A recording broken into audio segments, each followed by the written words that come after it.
मेरे दाहिने तरफ की तस्वीरें देखते जाइए, एक एक तस्वीर जो आपको इतिहास में याद रखना है। ये भारत में सड़कों की तस्वीर है।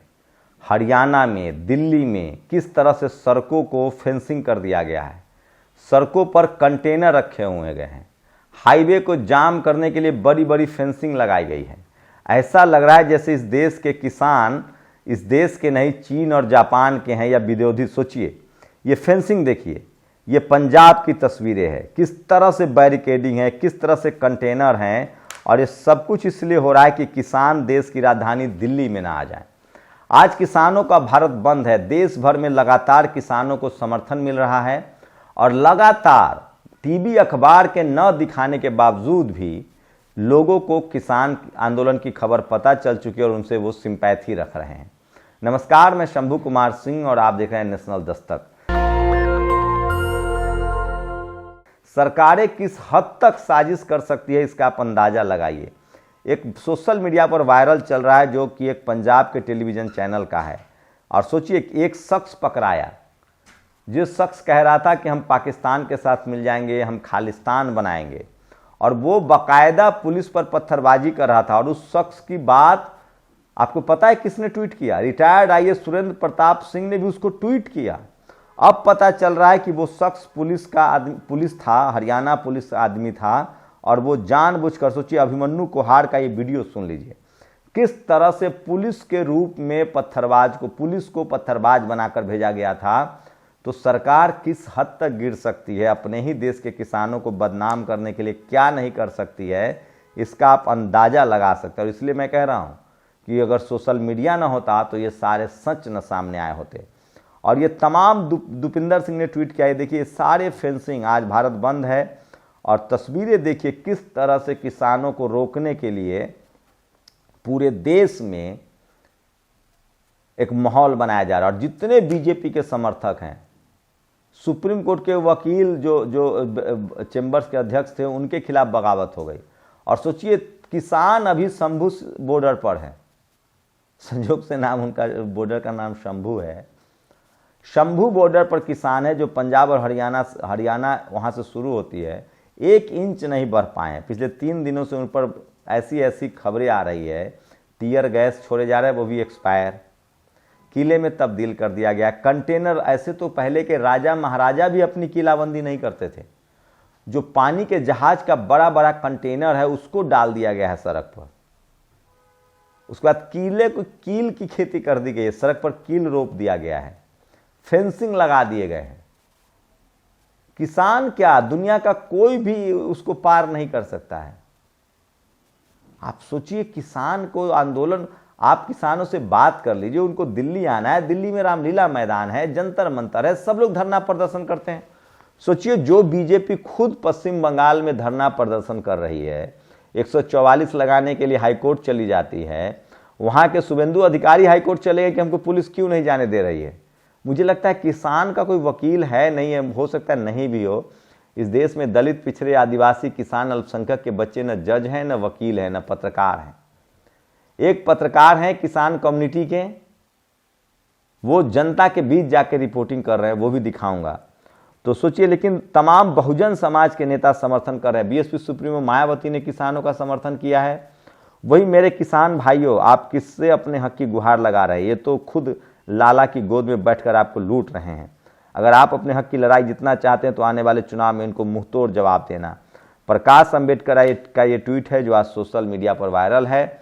बाबा साहब के परपोते हैं, उन्होंने समर्थन किया है। शंभू बॉर्डर पर प्रदर्शनकारी गुरदासपुर के सरदार ज्ञान सिंह की मौत बेहद दुखद समाचार है, श्रद्धांजलि। सुप्रीम कोर्ट भाजपा से इलेक्टोरल बॉन्ड के साथ साथ किसान आंदोलन में हुई किसानों की मौत का हिसाब भी मांगे। जीवन देने वाले का जीवन लेने वाले का अंत। सोचिए, अखिलेश यादव पर मुझे कई बार समझ में नहीं आता है कि ये सड़कों पर नहीं निकलते हैं। बहुजन समाज के नेता सड़कों पर नहीं निकलते हैं। मैं बताऊंगा आगे पूरी खबर, क्योंकि बंगाल में एक प्रदर्शन चल रहा है बीजेपी का। उसमें 3 आरोपी हैं, जिसमें 1 मुस्लिम है और 2 गैर मुस्लिम है। और किस तरह से बीजेपी राजनीति कर रही है। तमाम विपक्षी दल जो हैं वो बिल्कुल घर में बैठे हुए, या तो ये लोग कामचोर हैं, बस ट्वीट करने की भी जहमत कभी कभी उठाते हैं। और ये है संदीप चौधरी, स्क्रीनशॉट देखिए, एबीपी न्यूज में एंकर हैं, किसानों के बीच गए। अगर आपके बच्चे और टेलीविज़न में होते हैं तो सुधीर चौधरी भी, लेकिन वो नहीं जाएंगे, अभी वो बीजेपी के पाले में है। तमाम मुस्लिम्स एंकर जो हैं वो दबाव में है, मीडिया की नौकरी बजा रहे हैं। लेकिन इक्का दुक्का दलित, पिछले बार 1-2 रिपोर्टर्स थे किसान आंदोलन के समय, उन्होंने रिजाइन कर दिया था। तो इस देश में मीडिया, टीवी, अखबार वो जातिवाद का गढ़ है जहां जाट, पटेल, मराठा, गुर्जर भी नहीं है, कुर्मी, कोयरी, यादव, कुशवाहा, दलित, पिछड़े, आदिवासी तक नहीं है, तो आपके हक अधिकार की बात कौन करेगा। उसके बाद हाईकोर्ट, सुप्रीम कोर्ट में भी आप नहीं हैं। जो पावर सेंटर्स हैं, मेन मीडिया, फिर judiciary, bureaucracy, college, university, business, sports, cinema, इन सब जगह पे आप नहीं। इस देश के 85% लोग गायब हैं, इसलिए उनकी लड़ाई कमज़ोर है और उनकी लड़ाई को डिरेल कर दिया जाता है, उनको बदनाम कर दिया जाता है। तो खैर, संदीप चौधरी सड़क पर उतरे हैं, ये बड़ी खबर है। और किसान का बेटा किसानों के लिए सड़क पर गया, और ये सबसे बड़ी खबर है जो सोशल मीडिया पर आज वायरल है। और इसलिए मैं कह रहा हूँ कि सोशल मीडिया ही सच्चा मीडिया है, सोशल मीडिया ही बहुजन मीडिया है। अगर आप लोग होते, ये वो किसान हैं, हम तस्वीरें नहीं दिखा सकते हैं, शंभू बॉर्डर पर शहीद हो गए हैं। और ये आज की सबसे बड़ी खबर है जो सोशल मीडिया पर वायरल है। मैं इसलिए कहता हूं कि सोशल मीडिया ही सच्चा मीडिया है, सोशल मीडिया ही बहुजन मीडिया है। और आप लोग कल्पना कीजिए, सोचिए, आप लोग कल्पना कीजिए कि अगर सोशल मीडिया ना होता तो सरकार जिस तरह से फेंसिंग कर रही है, जिस तरह से सरकार ने बैरिकेडिंग की है, आपको क्या लगता है ये किसानों को दिल्ली आने देना अपराध है? क्या किसानों को दिल्ली नहीं आना चाहिए? ये सबसे बड़ा सवाल है। ये सवाल मैं आपसे पूछ रहा हूँ, आप ज़रूर बताइए कि क्या किसानों का आंदोलन गैर ज़रूरी है? आज भारत बंद का आंदोलन था और पूरा देश समर्थन कर रहा है, बिहार में बहुत ज़्यादा समर्थन मिल रहा है, और ये सोशल मीडिया पर आज की सबसे बड़ी खबर है। मैं इसलिए कहता हूँ सोशल मीडिया ही सच्चा मीडिया है, सोशल मीडिया ही बहुजन मीडिया है। जब भी हम कहते हैं कि हमें पढ़ाई सस्ती चाहिए, पीटे जाते हैं, रोजगार चाहिए, पीटे जाते हैं, खेती में मुनाफा चाहिए, पीटे जाते हैं। सरकार के पास हमारे हर सवाल का एक ही जवाब है, लाठी। लाठी मारता सिपाही, दम तोड़ता किसान, और पट्टी बंधवाता विद्यार्थी सरकार के न्याय को नहीं। ये गलत कह रही है नेहा सिंह राठौर। किसान, अगर आपको राम अयोध्या जाना है तो ट्रेन दिए जाएंगे, आप अगर कांवड़ यात्रा करेंगे तो आपके पैर धोए जाएंगे, हवाई जहाज से फूलों की बारिश होगी। क्या बात कर रहे हैं आप नेहा जी? आपको जानकारी ही नहीं है, सरकार कर रही है जो उसको करना है। आप भक्त बनिए, सवाल मत पूछिए। तो सोचिए, इन तस्वीरों को देखिए और आप स्थिति का अंदाजा लगाइए। क्या कोई सरकार अपने ही नागरिकों के खिलाफ इस तरह से सड़क को रोक सकता है? हरियाणा, पंजाब के हाईकोर्ट ने कहा कि आपने क्यों ब्लॉक कर दिया रोड। हरियाणा सरकार का तर्क था कि किसान हिंसा कर सकते हैं। पंजाब सरकार ने कहा कि कोई हिंसा नहीं, हमने रास्ता दिया, ये लोग दिल्ली जाना चाहते हैं। क्या दिल्ली किसान नहीं आ सकते हैं? कल तो किसी को नहीं आने दिया जाएगा, सरकार जिसको चाहेगी आने देगी। क्या बीजेपी के समर्थक प्रदर्शन नहीं करते हैं? क्या वो धरना नहीं देते हैं जहाँ विपक्ष में होते हैं? और क्या सरकार से मांग करना अपराध है? आप किसानों को, पिछले किसान आंदोलन में किस राष्ट्रीय संपत्ति का नुकसान हुआ? 700 किसान शहीद हुए, अपना खाना लाएं। और पिछले बार भी उन्होंने बैरिकेड, उन्होंने सड़क नहीं रोकी थी। अभी सोचिए, दिल्ली एनसीआर में जाम की खबरें चलाई जा रही, गाजीपुर में जाम है, तमाम सिंघू बॉर्डर पर जाम है। जाम किसान ने नहीं किया है भाई। किसान तो अभी 200-250 किलोमीटर दूर है, 300 किलोमीटर। सरकार ने जाम कर रखा है, सरकार ने बैरिकेड लगा रखे हैं। और सोचिए, सुप्रीम कोर्ट का एक अग्रवाल वकील है, उसने सुप्रीम कोर्ट के जज को चिट्ठी लिख दी कि अगर कोई वकील लेट आए तो आप कार्रवाई मत कीजिएगा। ये बात तो ठीक थी, लेकिन किसानों के आंदोलन पर कोई फैसला दीजिए। वहां विद्रोह हो गया, सारे वकील ने कहा कि ये अपनी मर्जी से चिट्ठी लिख रहे हैं। टीवी अखबार दिखा रहा है आपको कि जाम लग रहा है, बिल्कुल फर्जी बात है। कोई किसान है ही नहीं सड़क पर अभी, वो सब शंभू बॉर्डर पर है जहां से उनको आगे नहीं आने दिया जा रहा है। और जिस तरह की बैरिकेडिंग की गई है, ये तो मतलब लोकतंत्र है ही नहीं।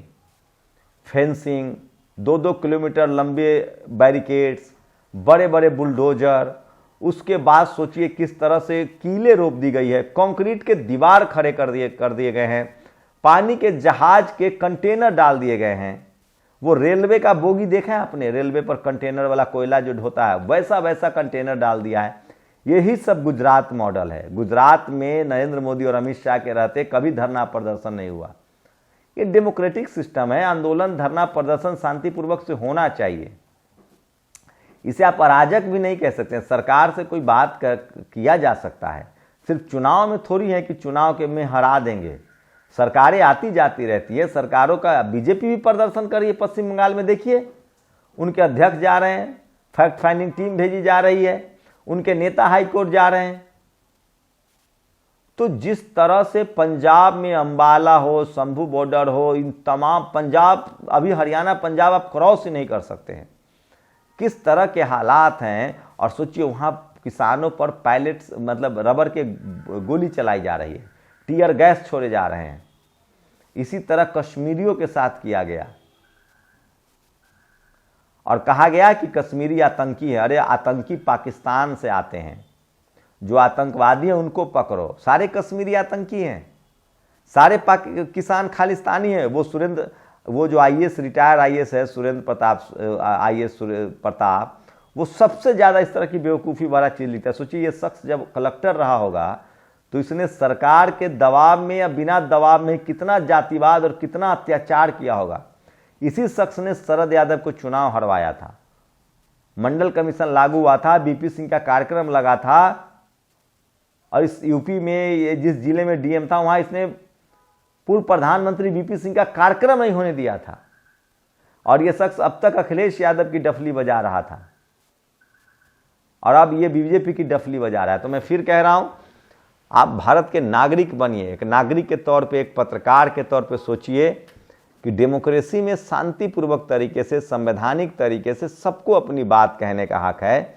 और किसान दिल्ली आ रहे थे सरकार से अपनी मांग के लिए बात करने, क्योंकि सरकार ने उनको पिछले आंदोलन में कहा था कि एमएसपी देंगे।